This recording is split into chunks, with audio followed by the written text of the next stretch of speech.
Hola, muy buenas tardes. Soy el maestro Joseph Espejo López. El día de hoy vamos a iniciar con la cápsula número uno de la materia Derecho Civil de la unidad número 2, conocida como Otras concepciones históricas del derecho civil. No obstante, ¿cuál va a ser el objetivo principal de esta cápsula? El objetivo principal va a ser que el mismo estudiante pueda comprender y analizar las diferentes leyes de reforma, así como la nacionalización de los bienes eclesiásticos y la obra jurídica de Benito Juárez, y de igual forma también el carácter laico de la misma legislación, es decir, de la Constitución de 1857 y de cierta forma también qué influencia tuvo lo que es el Segundo Imperio de Maximiliano, y de igual forma también el Código Civil de 1870 con el propósito de comprender su impacto histórico y jurídico en la configuración del derecho civil vigente que sigue rigiendo nuestro país actualmente. Por esta razón, poco y a poco iremos estudiando cuáles fueron estas justamente las leyes reformas, así como qué influencia tuvo esta nacionalización de los bienes eclesiásticos y cuáles fueron las aportaciones principales de Benito Juárez, nuestro expresidente, y en el carácter laico de la Constitución de 1857, y de forma también cuál fue el impacto del Código de 1870 en nuestro nuevo sistema de que actualmente sigue vigente en el derecho civil actual. Ahora bien, explicando esto, vamos a empezar explicando y analizando qué fueron estas famosas leyes de reformas, las cuales se provocaron desde 1855 hasta 1863.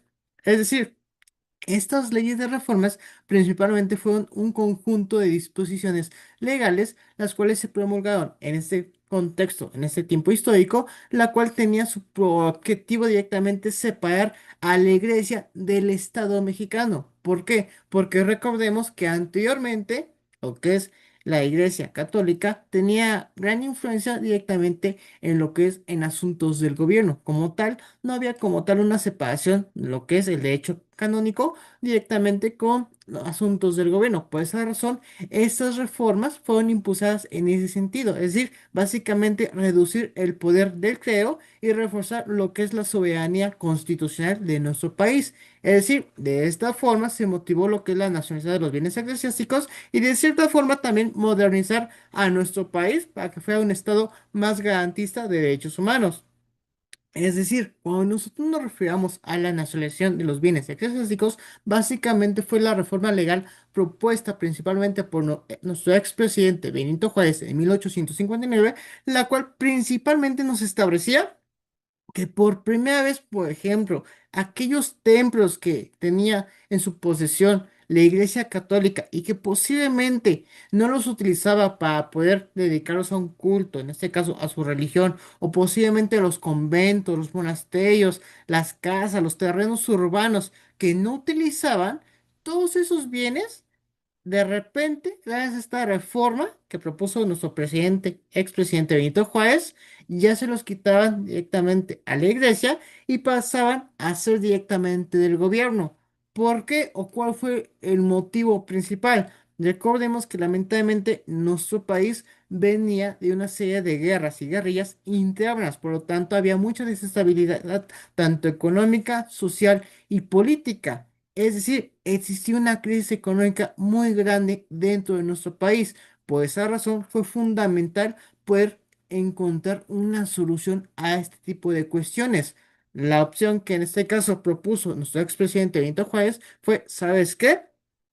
La religión católica tiene demasiada influencia en asuntos del gobierno y de igual forma también tiene demasiados tantos bienes muebles como bienes inmuebles que no está utilizando, simplemente están ahí sin ocuparse. Por lo tanto, como nuestro país está pasando por una crisis económica muy grande, perfecto, vamos a quitarles, a expropiarles esos bienes y vamos a empezar a generar y de cierta forma a reactivar la economía y el comercio dentro del país. Es decir, su objetivo principal fue, ¿sabes qué? Estos bienes que nos estás dando tú como iglesia, los necesito, dámelos a mí y yo los voy a empezar a vender para que poco a poco vaya pagando las deudas que tiene el mismo país y de cierta forma también regularizarlo y de cierta forma también encontrar una estabilidad económica dentro de nuestro país. De esta forma, fortaleciendo lo que es el Estado mexicano y de igual forma también impulsando tanto la modernización y la economía liberal dentro de nuestro país. No obstante, a pesar de que fue una gran idea y obviamente una gran iniciativa para poder empezar a generar una certeza tanto política, social, económica y jurídica dentro de nuestro país, lamentablemente la misma Iglesia Católica estuvo un poco inconforme porque si bien es cierto, vamos a utilizar esos bienes para el uso común, para el beneficio de la población, obviamente que te quiten un bien, posiblemente no lo tomes de buen sentido, sino hasta te puedes estar enojar si te quitan, por ejemplo, de repente te quitan tu casa, de repente te quitan tu coche, etcétera. Justamente fue lo que pasó con estas famosas reformas. Ahora bien, de igual forma también, algo interesante de a raíz y consecuencias de esta reforma de la nacionalización de los bienes eclesiásticos es que generó, aparte de un gran conflicto directamente con el creo, es decir, con la Iglesia Católica y los conservadores de nuestro país, de igual forma también debilitó profundamente el poder de la Iglesia que tenía sobre la influencia en el Estado mexicano. Es decir, en ese entonces había aspectos que hoy en día, por ejemplo, lo que es la regulación de los cementerios, actualmente son manejados directamente por el ayuntamiento. El gobierno lo está regulando. Sin embargo, en ese entonces no era como tal algo parecido. Es decir, por ejemplo, la regulación de los panteones, el matrimonio, la educación, eran básicamente regularizados por la Iglesia Católica. Es decir, y si se dan cuenta, tenía una gran influencia en nuestro país. Por esa razón, a raíz de estas reformas de la nación de bienes eclesiásticos, se debilitó profundamente su poder. Y de igual forma también, aparte de que en este caso se le quitó varios bienes, de igual forma también repercutió en básicamente en el descontento tanto del creo como de los conservadores que no estaban de acuerdo a lo que estaba sucediendo en ese momento. No obstante, recordemos que el objetivo principal por el cual se les quitó esos bienes fue para poder regular nuestro estado, es decir, poder empezar pagar lo que es la deuda que tenía lamentablemente nuestro estado, porque veníamos justamente de diferentes guerras, una independencia y de diferentes guerrillas que había sometido, y en este caso se habían sometido en nuestro país.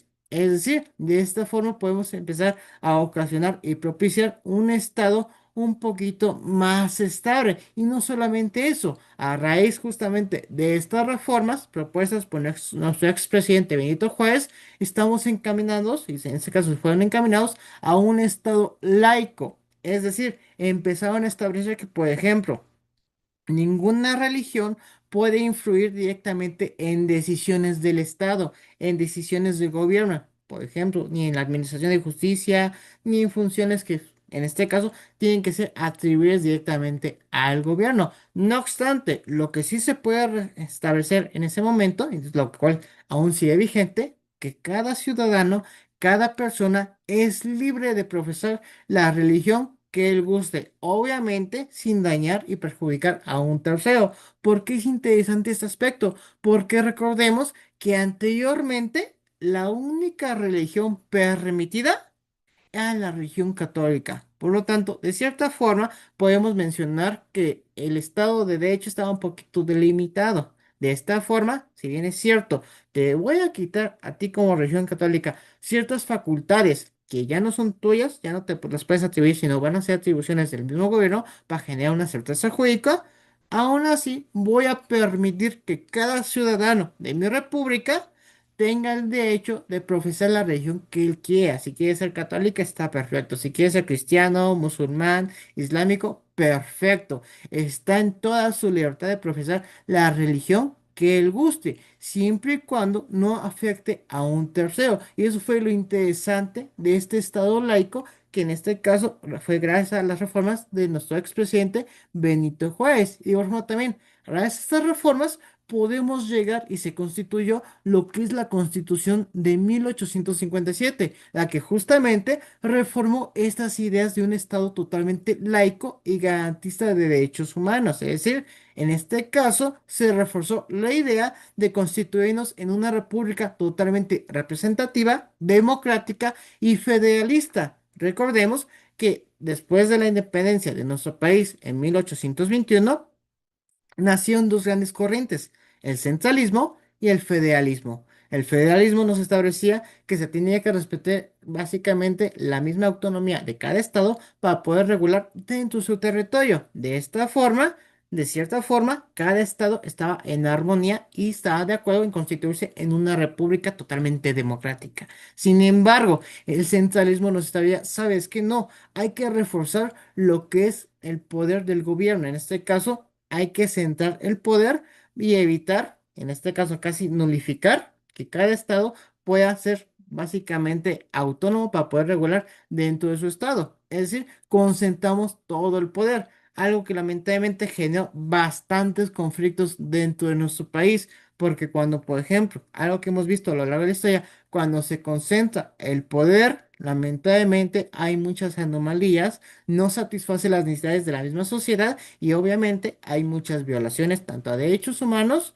como violaciones a procedimientos y a garantías. Sin embargo, algo interesante de esta Constitución de 1857 es que fue totalmente federalista. Tanto es así que también empezaba a hacer la división de poderes, es decir, respetaba la división del poder ejecutivo, legislativo y judicial, justamente para que no se concentrara el poder en un solo poder de la Unión. En este caso, recordemos que el poder legislativo va a ser aquel que va a crear las mismas legislaciones, va a reformar la legislación vigente en nuestro país, etcétera. El Poder Judicial va a administrar justicia. Sin embargo, el Poder Ejecutivo va a velar a que se respete la misma legislación que el Poder Legislativo ya acaba de crear o implementó en nuestro país, es decir, la famosa Secretaría de Seguridad Pública, los policías.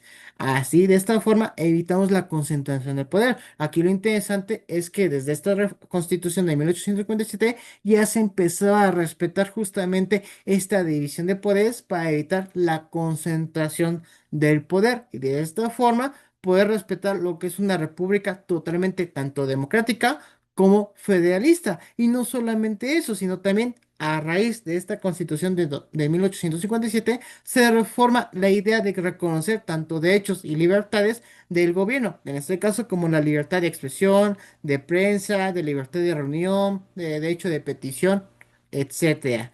Es decir, reforzamos derechos humanos y garantías constitucionales para poder proteger al mismo ciudadano en contra de cualquier tipo de abuso por parte de la misma autoridad. Todo gracias a esta Constitución de 1857 que sentó las bases del Estado laico y de derecho, es decir, un Estado de derecho. Ahora bien, algo interesante también que estableció esta Constitución de 1857 establecía que todos los ciudadanos, todas las personas en nuestro país eran iguales ante la ley. Es decir, no existía ningún tipo de privilegio, ya sea por razones sociales, políticas o religiosas. Recordemos que en la corona española sí existía, por ejemplo, títulos nobiliarios como vizconde, conde, virrey, etcétera. En cambio, con esta Constitución de 1857 ya se estaba estableciendo que estaba totalmente prohibido todo ese tipo de favoritismo, es decir, todos somos iguales ante la ley.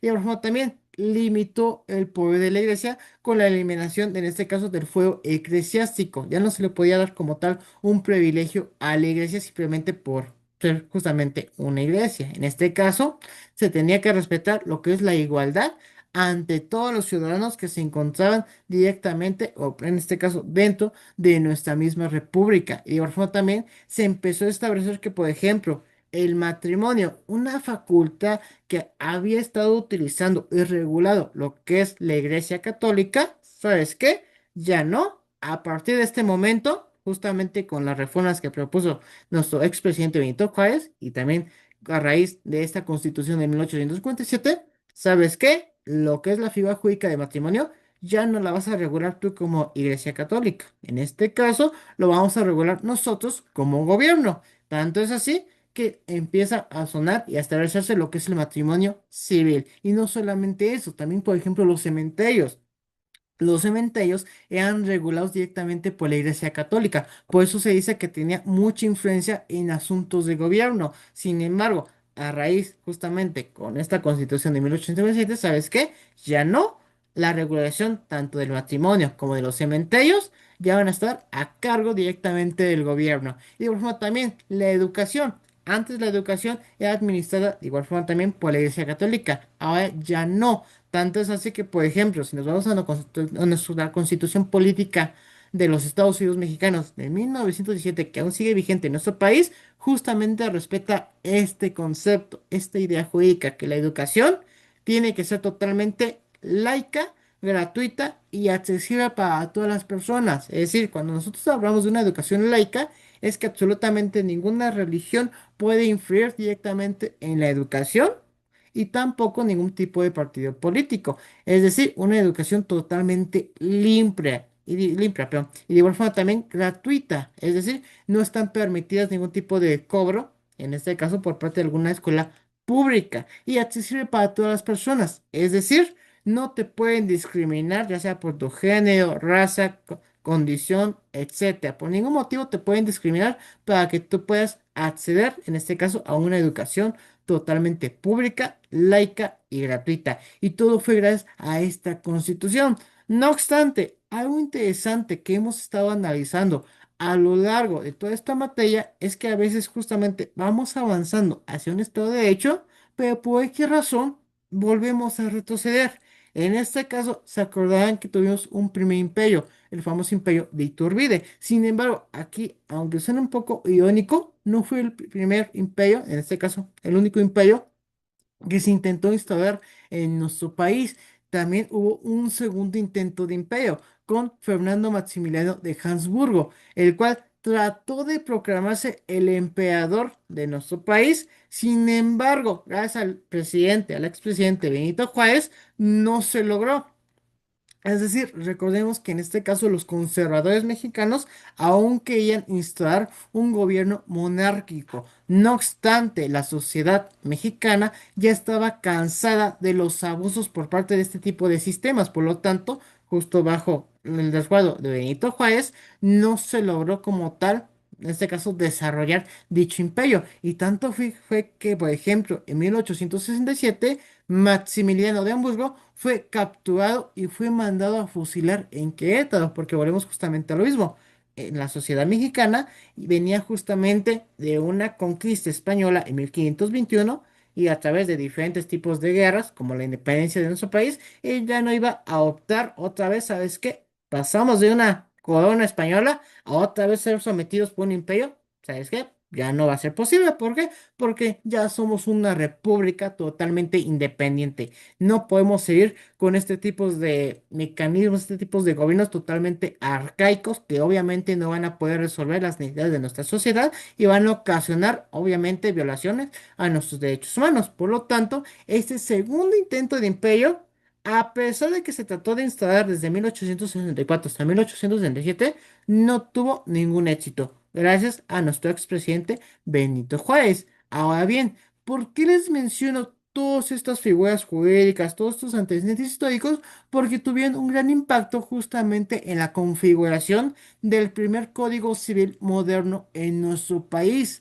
es decir, el Código Civil de 1870, el cual por primera vez en nuestro país ya empezaba a regular aspectos importantes del derecho civil. Por ejemplo, lo que son las personas, estableciendo que se considera como una persona natural o una persona moral. Un antecedente muy interesante porque, por ejemplo, actualmente conforme a nuestro Código Civil, podemos distinguir lo que es una persona física y una persona moral, pero no solamente esos aspectos en materia civil, sino también ya empezaba a regular cómo se entendía que entender figuras jurídicas en derecho familiar, como por ejemplo el matrimonio civil, la patria potestad, el derecho familiar. Y no solamente eso, también empezaba a establecer qué era un bien, qué era la propiedad y cuál era la forma en la cual se podía, en este caso, tramitar un juicio sucesorio para ceder dicha propiedad a mis herederos. Y de igual forma también estableciendo que se tenía que entender como una obligación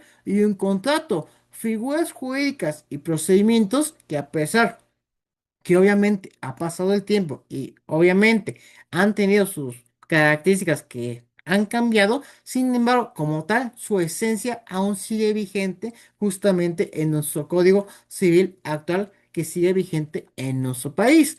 Ahora bien, hasta aquí sería esta cápsula. Muchas gracias por su atención y nos vemos hasta la siguiente cápsula.